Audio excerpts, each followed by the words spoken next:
had a long-standing interest in traumatic brain injury and for many years have been working with individuals who have sustained a single traumatic brain injury. But the literature would suggest that repeated traumatic brain injury carries its own burden. Neuropsychology is essentially the study of the way different neurological symptoms affect a person's cognitive abilities, memory, attention, problem solving, etc., and their behaviour. We're finding with the players that we've been seeing who have a history of repeated traumatic brain injury that they are demonstrating very specific difficulties on measures of memory, and in particular measures of the ability to encode information into memory. So that's a very specific aspect of memory and different from the memory deficits that you see in many other disorders, which are characterised by rapid forgetting rather than a specific difficulty of the ability to encode information. I think the future of research in individuals with repetitive traumatic brain injury is trying to identify the individuals who are likely to be experiencing cognitive difficulties and behavioural changes and trying to improve health outcome through early identification. Around 6 years ago, concussion came across my desk and I thought, like most people at the time, why is concussion a problem? People get knocked out in the football field all the time and they come straight back on. After some quick sort of research and a personal visit to Boston and speaking to Robert Cantu, I got quickly up to speed. Biomarkers are essentially what's happening at the coalface. If we can use the analogy of a canary in the cage, they're indicators of potentially what's happening and what's about to happen. Our markers, which are called microRNAs, actually, there's three things we found. Firstly, the microRNAs clearly discern mild TBI versus normal presentations. They also quantify injury, so it actually stratifies mild through to severe. And probably most excitingly, they provide a return to activity tool whereby we can determine if someone is actually safe to go back to do what they normally do. Prevention is better than cure. There's again mounting evidence that undiagnosed or untreated mild TBI does lead to CTE.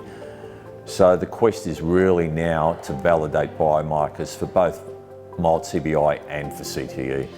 So I've been doing traumatic brain injury research for more than a decade now. So I first moved from Australia to the University of Cambridge to do a Masters in epidemiology, and then I had the opportunity to do a PhD. So I'm very interested in being able to predict those who will have a poor outcome after mild head injury.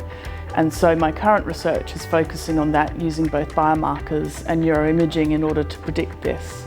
I would then hope, if we can actually work out who's going to have a bad outcome early on, to then perform trials so that we can intervene and hopefully prevent that poor outcome from occurring. So CTE to me is really part of the spectrum of traumatic brain injury, and it's just a repetitive mild head injury.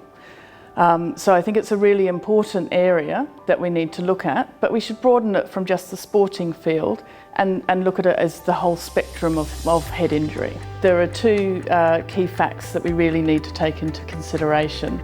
The first is that mild head injury is a misnomer, so over 30% of patients who present to an emergency department will have ongoing symptoms even 2 years after their injury. And the second is that we need to take into account the other injuries that a patient might have. So not just the head injury, as that will have a huge impact on the eventual outcome of the patient. So I think mild head injury is often a forgotten injury because people can't see it.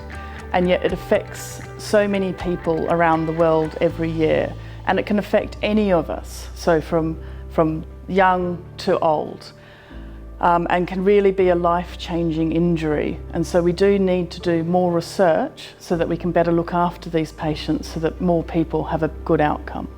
I do neuro-ophthalmology, which is diseases of the eye and the brain and how they affect each other. And in my clinic I was seeing a lot of patients who'd suffered from concussion either acutely or in the past who are having visual related difficulties. Interestingly, about a third of the neurological pathways in the brain are related to vision, whether that's either processing what you're seeing or then actually controlling the eye movements. And what we started off by doing was looking at the measurements of what we call the retinal nerve fibre layer in the eye. And the retinal nerve fibre layer is actually a direct extension of the brain that can be visualised in the eye and directly measured, much easier than doing an MRI scan, for example. And what we found was that the players who'd had multiple concussions in the past were showing signs of thinning or damage in this area that could perhaps reflect what was going on in their brain. What we need to do now is to follow players or people who've had concussion forward and see what changes that we find early on are then a predictor of future trouble, whether that be related to their eyes, whether that be related to psychology or other neurological functioning. We don't want people to be afraid of playing sport because it has such great benefit for people's health, for team building, for making great friends.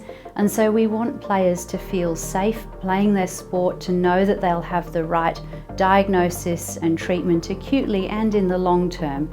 So their parents, their family and friends don't need to be worried about the concussions that they get because we have the right research to guide their diagnosis, treatment and long-term management. If you have suffered from a concussion or a head injury and you're having ongoing issues, whether that's related to your vision, your balance, headaches, your mood, anything that worries you, there are now doctors available who have an expertise and an interest in this area, and we're more than happy to examine you, have a look and see how we can help.